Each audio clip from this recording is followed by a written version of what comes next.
भक्तजनों, जय श्री कृष्णा। हमारे YouTube चैनल में आपका बहुत बहुत स्वागत है। आज हम आपको श्रीमद् भागवत की कथा सुनाने जा रहे हैं, जो कि इस प्रकार है। भीष्म पितामह शरीर त्यागना।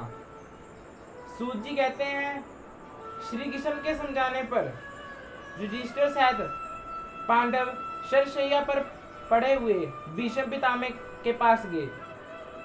व्यास तथा दौम्य आदि महर्षि भी उनके पीछे पीछे आए। युधिष्ठिर ने वहां पहुंचकर पितामह भीष्म का पूजन अर्चन किया तथा भीष्म जी से कहा, हे धर्मपुत्रों, तुम लोगों को किसी प्रकार की चिंता नहीं करनी चाहिए, क्योंकि तुम्हारे साथ जनार्दन श्री कृष्ण है। जय श्री कृष्ण जी साक्षात नारायण का रूप है। हे युधिष्ठिर, अब मेरी आखिरी इच्छा है कि जब तक मेरे प्राण न छूटे तब तक श्री कृष्ण चंद्र मेरे सामने ऐसे ही प्रसन्न मुद्रा में विद्यमान रहे। सूत जी कहते हैं कि भीष्म जी के ऐसा कहने पर धर्मराज युधिष्ठिर ने उन शरशैया पर पड़े हुए पितामह से अनेक प्रकार के धर्म संबंधी प्रश्न किए।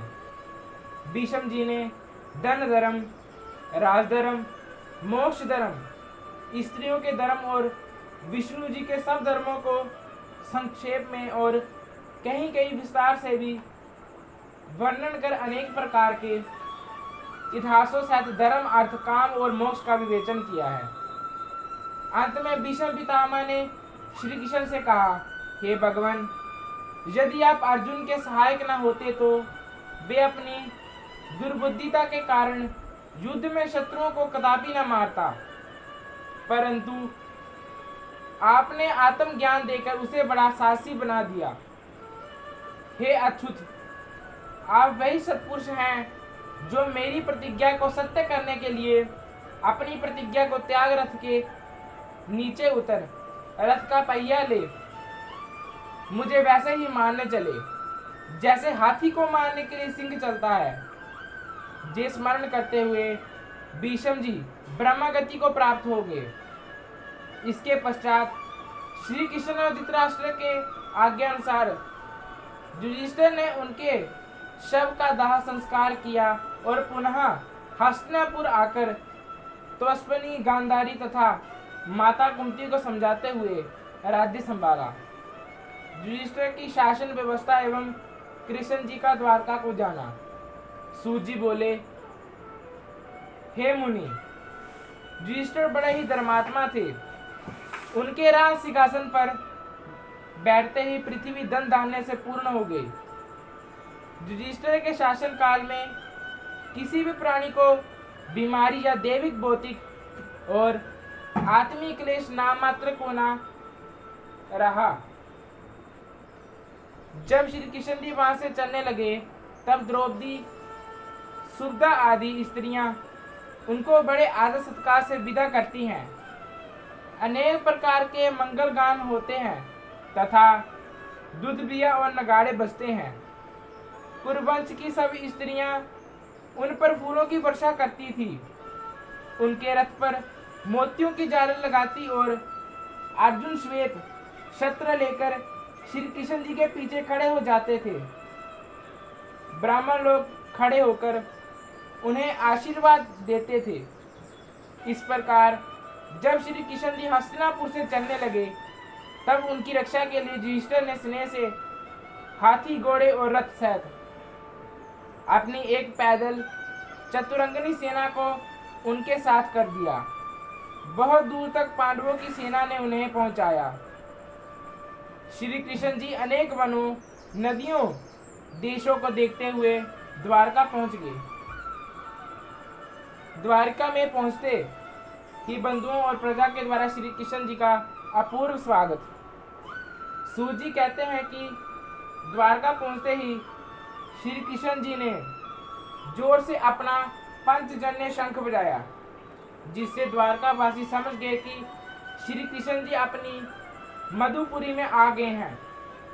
संसार के स्वामी अपने राजा के दर्शनों की तीव्र इच्छा से सारी प्रजा अपने घरों से निकलकर उनसे मिलने के लिए टूट पड़ी। हे अच्युत, आपके बिना ये द्वारिका सुनी पड़ी थी। जब से आप हमको छोड़कर हस्तिनापुर गए, तब से हम सब पुरवासी विकल और दीन होकर दिन रात आपके ही वियोग में दुखी रहते थे। आपसे एक क्षण का भी वियोग हमारे लिए करोड़ों वर्षों के समान दुखदाई होता था। आपके बिना समस्त फूलों से भरपूर पवित्र वृक्ष लता मंडप से सुशोभित बगीचे, उनके मध्य में सरोवर की शोभा बहुत ही फीकी लग रही थी। उसके नगर द्वार तथा सब घरों के द्वारों और मार्गों में यहाँ तहाँ सर्वत्र बंदरबार टंगे हुए थे। बेपुरी सर्वदा ध्वजा और पताकाओं से अलंकृत रहती थी। कृष्ण जी को आते हुए सुनकर वसुदेव, अंकुर, अर्घसेन, अमित पराक्रमी, बलभद्र, पदुमन, चारुदेश तथा जाम्बती के पुत्र सांब आदि सब बड़े हर्ष से मांगलिक वस्तुओं को लेकर स्नेह पूर्वक बड़ी प्रसन्नता से अपने रथों पर चढ़कर श्री कृष्ण की अगवानी करने चले गए। जब श्री कृष्ण ने अपने घर में प्रवेश किया तो माता पिता ने उन्हें हृदय से लगा लिया। श्री कृष्ण ने देवकी सहित सातों माताओं को सिर झुकाकर खुशी से प्रणाम किया। श्री कृष्ण जी को देखकर माताओं के स्तनों में दूध टपकने लगा। वे दौड़कर उनकी गोद में जा बैठे। माताओं ने प्रेमाशु बहाकर उन्हें भिगो दिया। तत्पश्चात वे अपनी 16,000 पत्नियों के महल में गए। रानियों ने पुत्रों के बहाने श्री कृष्ण के दर्शन स्पर्श किए। वे सब में रमण करने लगे। उन्होंने सबको मोहित कर लिया, परंतु स्वयं में किसी के हाथ नहीं लगे। किंतु सांसारिक लोगों में जो मूर्ख हैं, वे यही जानते हैं कि श्री कृष्ण एक साधारण मनुष्य थे, परंतु उन्हें जानना चाहिए कि जो प्रकृति में स्थित रहते हुए भी सर्वदा उसके गुणों से युक्त नहीं होता, वही ईश्वर है। यही उनकी ईश्वरता है। कलयुग का आगमन और पृथ्वी की दुर्दशा। सूत जी बोले, जब परीक्षित अश्वमेघ यज्ञ कर चुके थे, तब राजा परीक्षित ने देखा कि कलयुग राजा का रूप धरकर एक गाय और एक बैल के जोड़े को ठोकरे मार रहा है। इस बैल के तप, दया, पवित्रता और सत्य रूपी 4 पैर थे। कलयुग के आने से तप, दया, पवित्रता रूपी 3 पैर टूट गए। सत्य रूपी 4था पैर ही उनका शेष रह गया। ब्राह्मण वेशधारी कलयुग की ठोकर खाकर बड़े दुखी हुए। धर्म बैल का रूप रखकर इधर उधर घूम रहा था। तभी मार्ग में उसे पृथ्वी गाय का रूप रखकर मिला। धर्म रूपी बैल ने कहा, देवी तुम कैसी हो?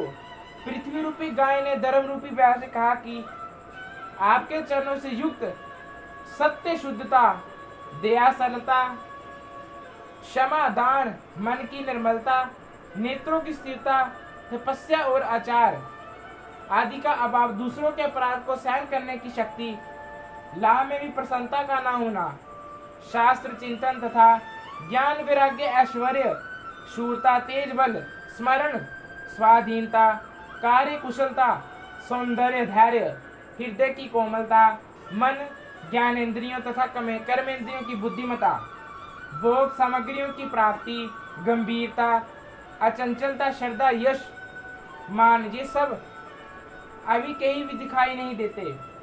ऐसा जान पड़ता है कि जब सभी सद्गुण श्री कृष्ण के परम धाम जाते हैं, अथवा कलयुग ने आकर इन सब का विनाश कर दिया। पृथ्वी ने बैल रूपी धर्म से कहा, मुझे अपने सौभाग्य पर अत्यधिक गर्व है। तभी तो भगवान नारायण मेरे गर्व को नष्ट करने के लिए मुझे ऐसा दंड दे रहे हैं। परीक्षित के द्वारा कलयुग का दमन। सूत जी बोले, हे शौनक, जब धर्म और पृथ्वी आपस में इस प्रकार की बात कर रहे थे, उसी समय राजसी वेश में एक शूद्र आया। वे हाथ में एक लंबा डंडा लिया था। उस डंडे तथा पैर से गाय और बैल दोनों बारंबार मारने लगे। तब धर्म रूपी एक पांव का बैल दुखी हो आगे बढ़ा और पृथ्वी रूप गऊ भी नेत्रों से अश्रुधारा को बरसाती हुई शीघ्रता से आगे बढ़ने लगी। तभी राजा परीक्षित भी वहां पहुंच गए। उन्होंने तड़पकर उस राजा वेशधारी शूद्र से पूछा, मेरे द्वारा संसार की धर्म पूर्वक रक्षा किए जाने पर तू नर पश्चात मुख प्राणियों को इस प्रकार क्यों मार रहा है? क्या तू जानता है कि अब गोरक्षक श्री कृष्ण और महाबली अर्जुन नहीं है, तो अब संसार में दूसरा कोई वीर नहीं है जिसके राज्य में दुष्ट को दंड न मिले और दुष्ट सज्जनों को पीड़ित रखे। वे उन्मत्त राजा वैभव से नष्ट हो जाता है। शूद्र राजा परीक्षित को देकर अपने असली रूप में प्रकट होकर परीक्षित की शरण में आकर खड़ा हो गया।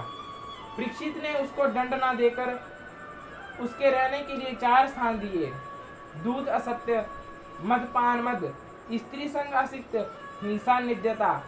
तभी कलयुग ने कहा, महाराज एक और कोई अच्छा स्थान भी दीजिए। राजा ने कहा, अच्छा तुम स्वर्ण में भी वास कर सकते हो। फिर तो कलयुग ने राजा के स्वर्ण मुक्त में भी अपना निवास स्थान बना लिया। राजा ने बैल के तीनों पैर को जोड़ दिया और शांति पूर्वक संसार की सेवा और भरण पोषण करने लगा।